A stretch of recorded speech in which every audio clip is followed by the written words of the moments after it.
Bonjour les amis, bienvenue dans ce nouveau podcast du site commentphotographier.com. Alors aujourd'hui je voudrais vous parler de l'utilisation du flash. Flash photo, flash qui est intégré à l'appareil photo, flash qu'on va rajouter, un flash Cobra qu'on va rajouter sur la griffe prévue à cet effet sur notre appareil photo. Et on va parler également un peu de la loi du carré inverse. Bon, on va pas non plus s'étaler là-dessus parce que c'est assez un peu rébarbatif, mais ça a quand même malgré tout un petit intérêt.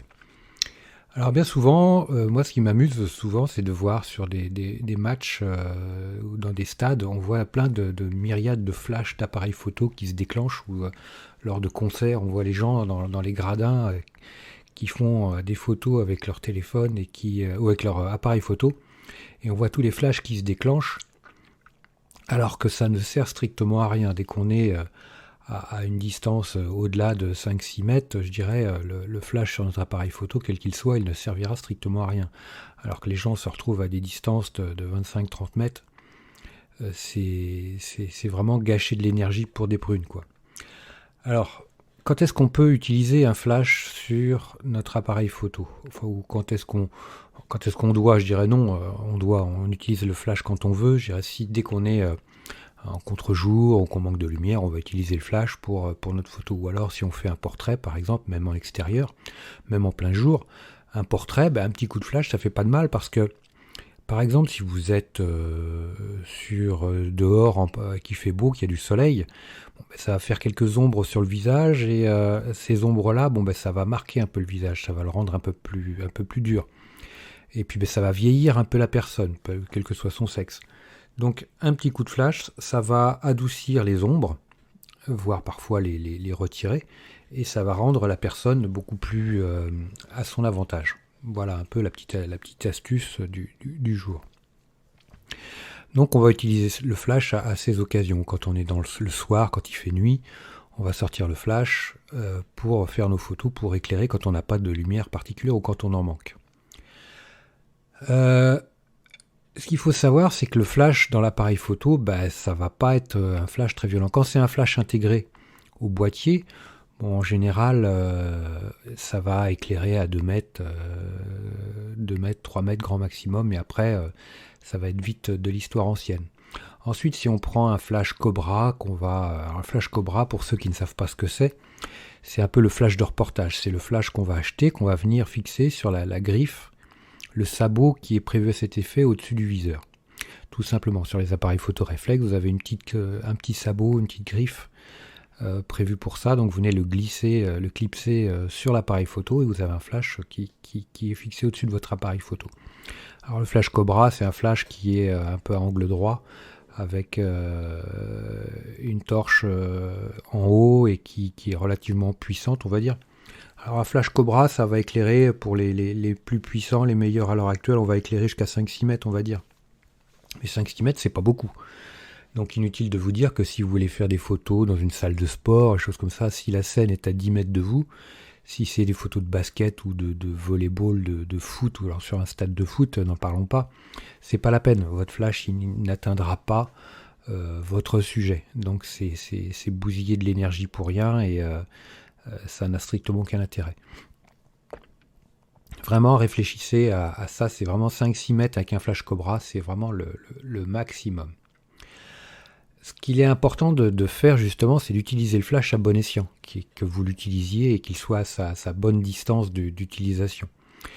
La loi du carré inverse au niveau du flash, c'est-à-dire que c'est quelque chose, si vous voulez en connaître les tenants et les aboutissants en profondeur, allez chercher ça sur Wikipédia, vous aurez toutes les explications possibles et imaginables. La loi du carré inverse, c'est-à-dire que si vous avez une personne qui est à 1 mètre de vous, vous la faites en photo avec le flash, tout va bien. Si elle se recule d'1 mètre, elle se retrouve à 2 mètres de vous. Donc la loi du carré inverse veut dire que de 1 mètre, elle passe à 2 mètres. Vous n'allez pas diviser la puissance du flash par 2, mais c'est le carré de 2, ça sera 4. Donc vous allez diviser la puissance du flash par 4. Donc vous voyez que ça tombe très vite. Et c'est vraiment à chaque fois, c'est le carré. Donc si vous reculez de 4 mètres, on va se retrouver avec 16 divisé par 16. Donc vous voyez que ça tombe extrêmement vite. C'est-à-dire que votre flash sera très vite inutile. mais vraiment de chez inutile, quoi. Et c'est pour ça qu'on voit que la luminosité chute très vite au niveau du flash. L'inconvénient et le test que l'on peut faire, c'est vous mettez vous gardez un flash, vous mettez votre flash sur votre appareil photo, et vous le mettez à fond par exemple. Vous mettez une personne à 7-8 mètres, vous faites votre photo, vous la faites avancer de 2 mètres, vous refaites la photo et ainsi de suite jusqu'au plus proche de vous, et vous verrez à quel moment la luminosité est la plus intéressante. Et le souci, par exemple, c'est que si vous faites une photo avec un groupe, avec plusieurs personnes, avec des personnes qui sont très proches de vous et des personnes qui sont très loin. C'est pour ça que quand vous voyez dans les photos de famille que vous utilisez un flash, souvent les personnes en premier plan sont brûlées, entre parenthèses, sont vraiment très éclairées par le flash. Et tout de suite, à très peu de distance après, les personnes qui sont dans le fond, elles sont tout de suite dans le noir. Donc c'est pour ça que vous vous rendez bien compte que la puissance de la lumière va s'estomper extrêmement rapidement. Donc c'est pour ça quand on fait des photos au flash avec des personnages, si on veut que tout le monde soit bien éclairé, on va essayer de mettre les gens sur un même plan, c'est-à-dire qu'ils vont être par rapport à l'axe de votre photo, il faut qu'ils soient, perpendiculaires à vous, c'est-à-dire qu'ils soient en ligne face à vous. Comme ça, vous allez pouvoir éclairer tout le monde de la même façon. Parce que si ces personnes s'échelonnent à différentes distances, vous aurez les premières personnes, les personnes les plus proches de vous qui vont être les plus éclairées.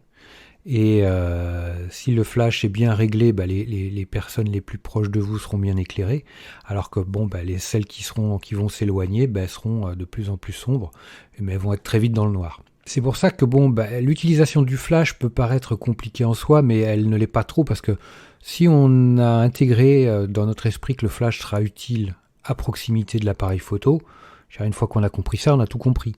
Et que dès qu'on va être sur des distances, dans des grandes salles, à la maison, dans une pièce, dans une cuisine, ça va aller. Surtout, il n'y a pas de problème parce que les pièces sont pas très grandes. On a des murs qui sont proches. Souvent, les murs sont blancs. Donc, il va y avoir une lumière qui va être réfléchie un peu partout. Donc, on peut mettre même le flash à taper au plafond ou sur un mur blanc. Donc, on a des moyens pour faire des photos sans aucun problème. Les photos de qualité avec le flash. Dès qu'on est dans un espace, confiné, dans une maison, il n'y a pas de souci. Par contre, dès qu'on est dans une salle de sport, dans un stade, sur un terrain dégagé et compagnie, il n'y a rien pour réfléchir la lumière. Et la lumière se perd très vite et on perd très très rapidement l'avantage d'utiliser le flash. Donc dès que vous êtes sur un terrain de foot, une salle de sport, dans un stade, dans une salle de concert, dès que vous êtes à plus de 5-6 mètres de votre sujet, c'est pas la peine de sortir le flash, c'est pas la peine d'user des batteries pour rien. Vous n'éclairerez pas grand chose, voire rien du tout. Donc voilà les amis, attention à l'emploi du flash. Maintenant vous êtes prévenus. C'est pas dramatique non plus. Si on utilise le flash pour rien, c'est pas grave. Donc voilà, n'hésitez pas. Si vous avez des questions, laissez-moi un petit commentaire à ce sujet. Il n'y a pas de souci, je vous répondrai avec plaisir. Si vous êtes sur YouTube, inscrivez-vous à la chaîne. Moi, ça me fera super plaisir. Laissez-moi un petit like. Moi, je vous like super fort comme d'hab.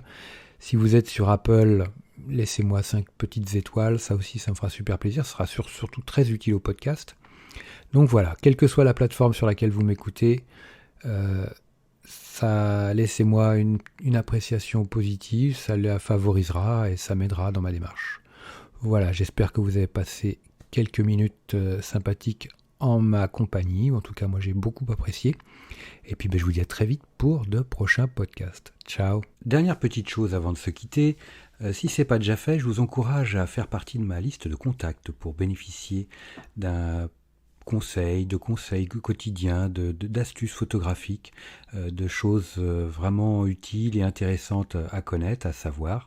ou à se faire rafraîchir la mémoire sur certains sujets, il y a toujours un intérêt à avoir un petit lien entre nous au niveau quotidien.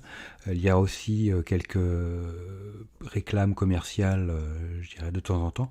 Voilà, donc n'hésitez pas à aller voir sur les formulaires du site comment-photographier.com.